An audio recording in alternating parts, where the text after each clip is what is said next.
Hey everyone, I am the Woodchuck Knight. In today's video, I'm going to talk about some of the tools I keep in my armor repair kit that stays in my armor box whenever I travel to local events.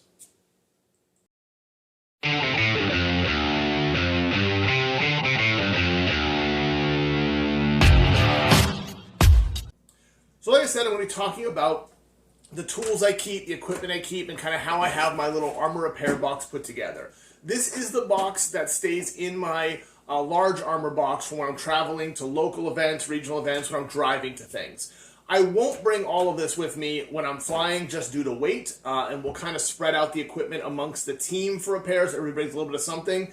But since I'm packing right now for Carolina Carnage, the biggest, I believe, armored combat bowhurt event in the U.S., in South Carolina coming up this coming weekend, I thought it would be worth the time going through what I have in my repair kit since I'm pulling some of this stuff out, reorganizing it, and kind of talk about what I've put together over the years of fighting and kind of fallen into this kit.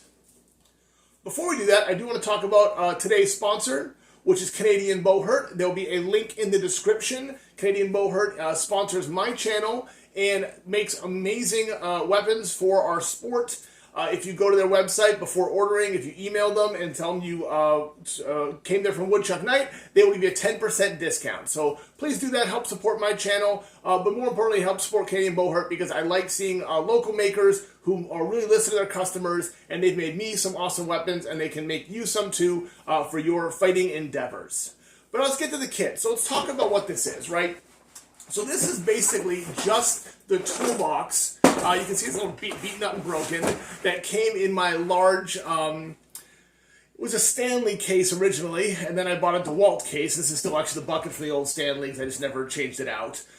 So this is just a little toolbox. You can have your own actually enclosed regular toolbox or any kind of cart to carry stuff in. This just I throw in my armor kit every time, and it makes it easy for you to have it with me at events, and also most of the stuff here when I repair stuff at home too. So I'm going to go through kind of what it is. So I'm going to pull stuff out at random and talk about why I have it, what it's used for, and some of the things that are still kind of missing from this kit right now. So first thing is going to be ball peen hammer, right? You need to have a ball peen hammer because you're going to be repairing rivets either at home or at events.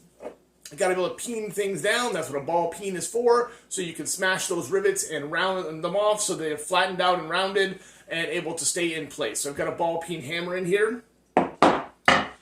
Next up is this this hammer. I forget what it is, a 3-pound hammer, I think it is. This is a Harbor Freight hammer, a super cheap hammer. Actually, I think this is a Harbor Freight ball peen hammer too. A lot of the stuff I'm buying for this is at Harbor Freight because it's simple and it works and it's super cheap. If you're Harbor Freight near you, they're probably one of the better places to get stuff for our sport that we're going to bang up and bash around. So what do I use this for? This is actually my travel anvil. This is the easiest thing for me to throw in a kit that I can use as an anvil, so I can place it down and I can put the piece of material working between it and the rivet and peen it in. And because of all the weird angles in this, I'm able to get this inside of gauntlets and other stuff. And I found that this works better for me for traveling than like a small mini anvil. It's also lighter, more maneuverable, and I've been able to do some good stuff with it. So these two are like kind of my two repair hammers that I need with me when I'm working on my equipment. What else I got in here? So I've got files. These are Harbor Freight files. I like these ones a lot. I'll pull them out of the thing so you can see them. So just rough, I dropped the other ones, who needs them? Just rough files.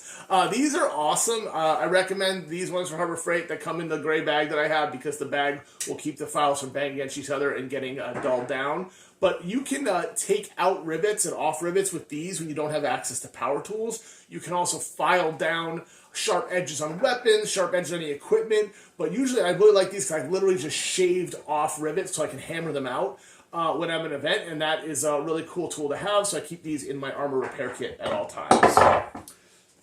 What else I got here? Snips. So you need a pair of snips like this because you're going to be usually snipping roofing nails to make your rivets for most of us. Most of us don't use any real rivets. I mean, some people do. They use Chicago screws as temporary things and real rivets and all that stuff too. When I say rivets, I'm actually talking roofing nails, and I'll show you how we do that in a minute, but that's pretty much what I use. So you need a pair of snips like this, something you can cut things down with, or you can cut out pieces, and these are these are decent. These are a pair of Husky ones. I don't know where these came from, but I have them, and I keep them in my kit along with it, right? Leather hole punch. You need a leather hole punch because you're going to be punching holes in things, whether you're adjusting a belt, which the leather hole punch is often used for, or punching new holes in arming points, for sewing, things like that. You're going to need something like this, so you need a leather hole punch of some kind. This one is kind of beat up and broken, and it doesn't actually click right anymore, so I'm going to have to replace it at some point. What else is in here? This is the oldest, most beat up punch in the world. I have just had this forever, and it's in there. It's a wood punch, but I've used it to bang out rivets and other things, so it just stays in my kit. I found it in my workshop. I'm going to keep it there. There's other stuff here that I don't need. It's just my white belt happens to be in here. So let's see. I've got another file because I've always got extra files. That's what ones I had before. You're also going to want to have some hockey tape. Hockey tape's really important. Hockey tape is what we use to repair things on the field all the time. If something breaks or strap breaks, I can just tape it together to get to the event. And realistically, it's genuinely safe. If you tape stuff on well, it holds better than straps sometimes. You just can't take it off. And you'll see almost every fighter has a pile of these somewhere, half empty like this one, another one somewhere else. Got a small pair of snips in here. I'll use these sometimes for like cutting leather or cutting string, things like that, so that works for that. These are just wire snips, but I've kind of been modified to use for that.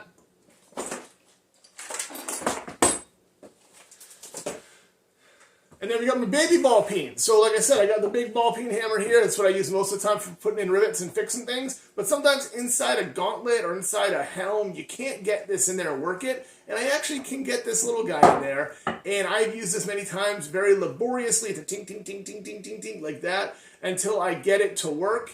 It's a pain in the ass to use, but it does work. And when I can't do it with this, I can do it with this usually. And that usually means a job I don't want to do. It's going to be annoying, but I'll get it done with this little baby hammer, which again, I'm pretty sure is mostly from Harbor Freight. All these tools are just Harbor Freight tools because they're cheap, and I need them when I needed them. More tape. Pliers, because you sometimes need pliers to grab onto things. What else I got in here? More files. We already showed those. This knife here.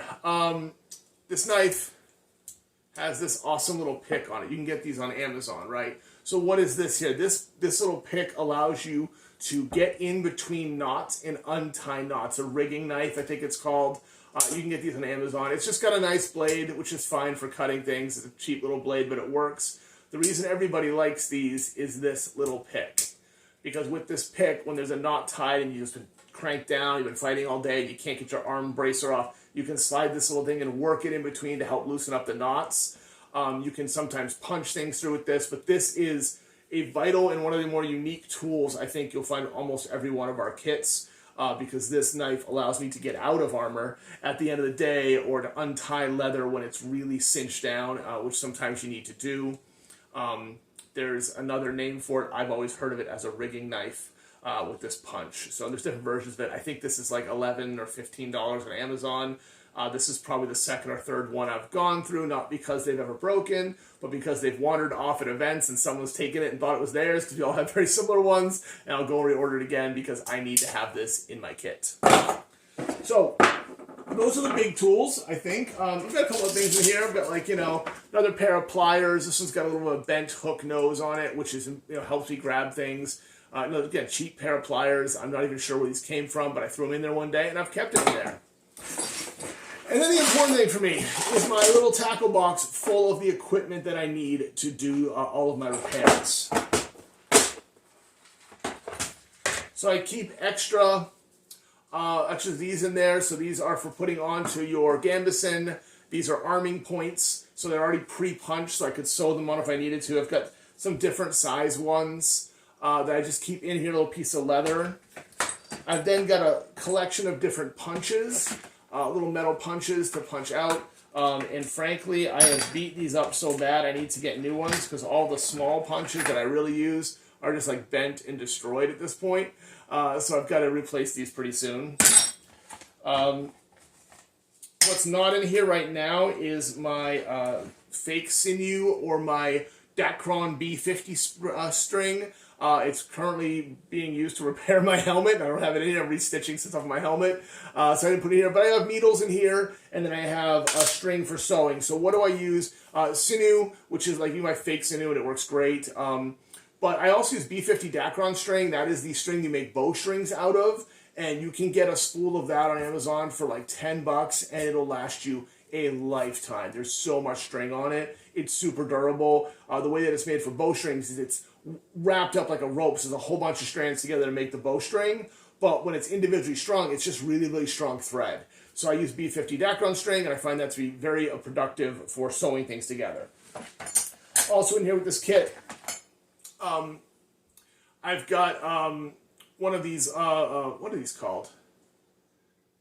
Yeah, they're metal punch things. There's a name for this. I should know it. But basically, this is used as to basically hammer and pop out rivets. So I can do that too. I can just a chisel. My gosh, it's the word. It's a chisel. So it's a chisel, right? So it's a metal chisel, and I can put this in there, and I can slam on it with the hammer and pop off rivets if I need to. I prefer to use a file or an electric grinder if I have one. So that's the other thing I don't have in my carry kit. It's just an electric grinder with a metal cutoff wheel, and that stays in my shop at all times. I have one of these little things here. So these are the measurement tool for legality of weapons in the sport. You can find, if you're looking for these, I can get you in touch with people who sell them. But basically, it has all the legal curves for the different weapons built into it. So it's just a template. Has the thickness gauge for how, minimum thickness for blades, things like that. So that way you can check if I'm working on a weapon, I'm filing a weapon into shape. I can make sure it fits all the parameters. So it's just a little gauge that I keep in my kit. And then what I also have is a pile of these little roofing nails, right? So roofing nails, what we use is our rivets. So this is what I will use when I am riveting something. So what I'll do is I'll use an example here is I'll take it through the piece of leather, let's say. I'll push it through the hole. I'll put the piece of metal between it. Let's say I'm riveting this to it. And then on top of that will go these tiny little washers. So what you need to do with this is you take your two materials, right? So you take your rivet, you put it through whatever you're putting it through. Oops, I dropped it.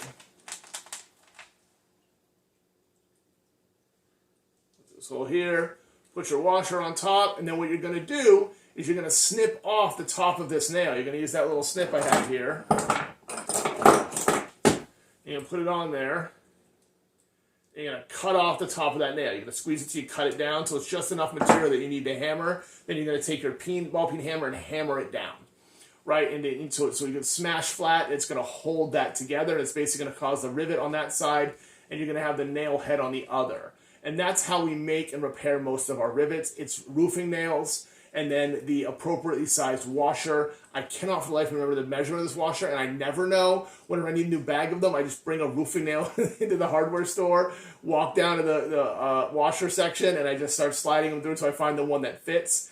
Because it's a metric washer, I think, that uses on it, and roofing nails are, I think, standard. I don't even know. But that is what I use, and the easiest way to do it. The other thing that's in my kit always is blue painter's tape.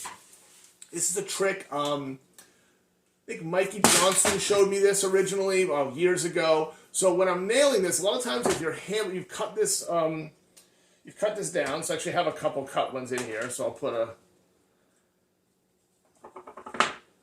So if you can see it on the video, but I've got my regular roofing nail here, and I've got this little cut down roofing nail, small one there, right? So that's the small one. That's the big one. So I'll take the small one, I'll put it through the material that I want, and I'll put my washer on top of it. Now what happens when I start to go to hammer this, there's a piece of metal in there too that I'm hammering together, but when I start hammering this washer wants to bounce around and fall off. If you take a piece of blue tape,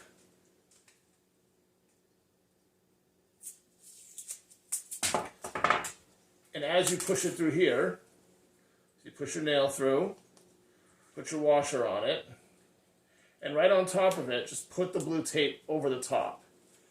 And what it'll do is it holds that washer in place as you peen that down, as you hammer So now I'd take this, I'd anvil it, I'd hammer it against it, until I'd round it all out and smash it down with that mushroom head. And then what will happen is that this tape will keep that washer from bouncing off while I'm hammering. Then once it's all in place and hard, I can pull the tape off, and then I have a nice rivet. So that's the way I repair my rivets, and that is super helpful. So that's what I keep in my kit overall. I don't think there's much else in here. The only thing I don't have in here currently that I usually have as well, I have some extra pieces of leather, just like leather straps, and so I can repair stuff if I need to very quickly. Like I said, most of the time at an event, I'll be honest, I'll tape it, and then I'll re-strap it when I get home, assuming that I have, I don't have the time to repair it, because at an event, you're pretty busy all day, but I have them. The one thing I don't have in here is I don't have extra ties. And by ties, I mean your arming points, you get the ties that tie all your equipment on. So I will have in here, packed away, extra paracord. I use paracord ties, or I use leather ties. But I like to keep a little bit of both, because sometimes one thing works a little better somewhere else. And I know that sometimes paracord is not considered, it's not authentic, but people don't like to use it, and certain leagues don't. But I find that having it as just a backup emergency is important, because it's easier to get through sometimes and cut to the right length and work with than a leather tie. And it's really just an emergency repair piece too. So I'll go home and I'll replace it with a leather tie or something more authentic and or durable. But the paracord is kind of my on-the-spot repairs. So that's pretty much what I have in this kit here. I like to keep everything together into this one box. It's not that much stuff when it comes down to it. The big thing is roofing nails, washers, and leather, so you're going to have stuff to repair too. And you're going to have your knife and your clips and your hammers, and then you get your hole punch. And that's pretty much it. So it's not a ton of stuff. It's not very expensive. I recommend everyone put together their own little armor kit. You can see this is nothing fancy. It's just a box I have here. This is an old tackle box I put it in, and a bunch of random tools that I've collected. And over time, excuse me, you will collect more of these. Kit will get bigger. There are definitely people in the community who are better armorers than I am. Like, I'm not great at it. I just repair what I need to. And they will have nicer tools, better equipment, right? There are people who also make some of their own armor and repair it. And I'm really doing that minimal maintenance and like quick field repairs. And I'll take it home and either take my time on it at home or have someone I know help me with it if it's something complex that I'm not good at. Yeah, I mean, I don't have any, drills and screws and things, drill bits or anything to drill through metal. Like, I'm not fixing in that sense of, like, putting new holes in or making adjustments. This is all in-field repair for my kit that's already set up for me. And then if something breaks, I can then have the ability to fix it.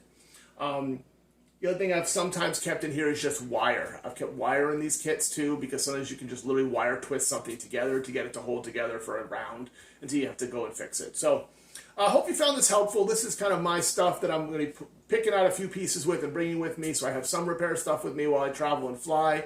The reason I don't bring all this with me is because it does add up and get heavy. These hammers are not light, and traveling with armor is already expensive because of weight, so the less I can bring with me, the better. But obviously the balance between needs for what you need to bring with you and then wants for what you want to bring with you. Again, I'm the Woodchuck Knight. Like, subscribe, follow. Thank you for those who watched this video. If you want to buy a shirt down below, there's a link to my store. Help support it. Buy a hat, something like that. And hopefully I'll see plenty of you at Carolina Carnage this upcoming weekend.